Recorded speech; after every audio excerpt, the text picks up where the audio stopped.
కరీంనగర్లోని 32వ division corporator Sheikh Yusuf తన ఎన్నికల హామీలను అమలు చేస్తున్నట్లు తెలిపారు. ఎన్నికల సమయంలో ఇచ్చిన 5 హామీలలో భాగంగా మాతా శిశు హాస్పిటల్లో ఆడ శిశువు జన్మిస్తే 5,000 ఫిక్స్డ్ డిపాజిట్ చేయనున్నట్లు ప్రకటించారు. ఈ పథకాన్ని ఈ రోజు ప్రారంభిస్తూ తన మొదటి హామీని నెరవేర్చినట్లు చెప్పారు.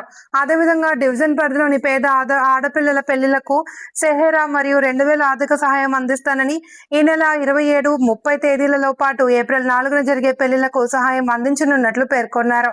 అంత్యక్రియల కోసం ఉచిత వాహనం, పిల్లలకు కంప్యూటర్ విద్య, అలాగే తన జీతాన్ని 3 మసీదుల నిర్వహణకు వినియోగిస్తానని, 5 సంవత్సరాల పాటు ప్రజలకు అంకితభావంతో సేవ చేస్తానని, ఇచ్చిన ప్రతి హామీని తప్పకుండా నెరవేర్చుతానని షేక్ యూసఫ్ మీడియా ముందు వెల్లడించారు. అందరికీ నమస్కారం.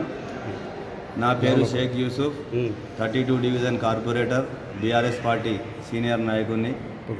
నేను గత మున్సిపల్ కార్పొరేషన్ ఎలక్షన్లో 5 హామీలు ఇచ్చిన.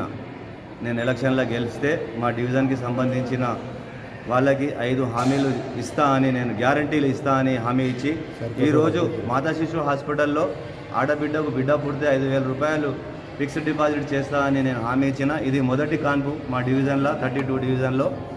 32 డివిజన్కు నా డివిజన్ ఓటర్ క్యాండిడేట్, నా డివిజన్కి ఓటర్ క్యాండిడేట్ ఎవరైతే వాళ్ళకు ఆడబిడ్డకు బిడ్డ పుడితే మాతా శిశు హాస్పిటల్లో అయితే నేను 5,000 రూపాయలు ఫిక్స్డ్ డిపాజిట్ చేస్తా అని నేను హామీ ఇచ్చిన ఉండే. ఇది మొదటి కాన్పు నా డివిజన్కి గాడ్ గిఫ్ట్గా అనుకుంటున్నాను. నేను దేవుడు నాకు ఇలాంటి ఎన్ని ఇచ్చినా నేను ఇచ్చేదానికి ధైర్యంగా ముందుకు వస్తానని నేను నమ్మకంతో ఇదొకటి వాగ్దానం పూర్తి చేస్తున్నా.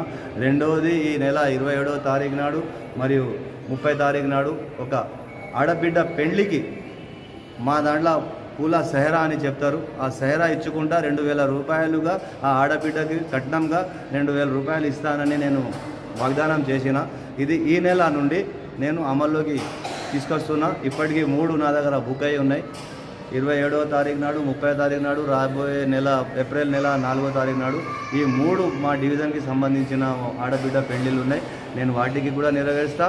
ఈ 5 సంవత్సరాలు నా డివిజన్కి నేను రుణపడి ఉంటా. ఇలాంటి ఎన్ని ఆపదలు వచ్చినా ఆ తట్టుకునే కెపాసిటీ ఆ దేవుడు నాకు ఇవ్వాలి అని నేను మనస్ఫూర్తిగా కోరుకుంటూ, నేను ఇచ్చిన హామీల్లో మొదటి హామీ మాతా శిశు హాస్పిటల్కి ఇవాళ నెరవేరుస్తున్నా.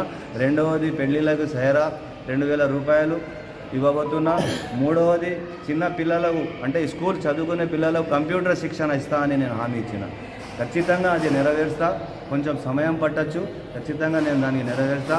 నాలుగవది, మన ఆఖరి సఫర్ అంటే చనిపోయిన తర్వాత ఎవరైతే యాత్ర బండి తీసుకుపోతుందో ఆ బండి మా డివిజన్లో నేను పెడతా అని గ్యారంటీ ఇచ్చిన. అది కూడా నేను తప్పకుండా అమల్లోకి తీసుకొస్తా. ఐదవది, ఖచ్చితంగా ఇది 100% చేయాల్సిందే, చేస్తా కూడా.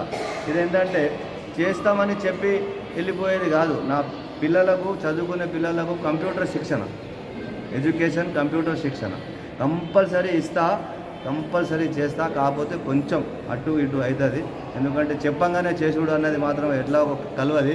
చాలామంది అడుగుతున్నారు 5 గ్యారంటీలు ఏమాయా, 5 గ్యారంటీలు ఏమాయా అని. అలాగ అడగాల్సిన అవసరమే లేదు. ఎందుకంటే ఇస్తా అని ఒప్పుకున్నది నేను కాబట్టి నెరవేర్చేది కూడా నేనే. ఇప్పుడు ఇంకా మున్సిపల్ నుంచి జీతం రాలే. మార్చి నెల, ఈ నెల జీతం వస్తుంది కావచ్చు, లేకుంటే ఏప్రిల్ నెలలో వస్తుంది కావచ్చు. అది ఎంత వచ్చినా నేను 3 మసీదులకు ఆ మెయింటెనెన్స్ గురించి నా జీతం ఇచ్చేస్తా అని గ్యారంటీలో 5వ గ్యారంటీ నాది. ఖచ్చితంగా 5 సంవత్సరాలు మున్సిపల్ నుంచి నాకు వచ్చే జీతం నేను 3 మసీదులకు 100% 3 భాగాలను చేసి 3 మసీద్ ముతవ్వలకు నేను అప్పచెప్పుతా. ఇది నా గ్యారంటీ. నేను ఇస్తున్న మాటను నేను నెరవేర్చుకుంటా. నిన్ను ఎవరో చేయలెత్తి చూపెట్టేదాకా నేను చూడను. నేను ఖచ్చితంగా ఇచ్చిన హామీలు నెరవేరుస్తా అని నేను ఇవాళ మీడియా ముఖంగా నేను దీనికి మీకు సమాధానం ఇస్తున్నాను.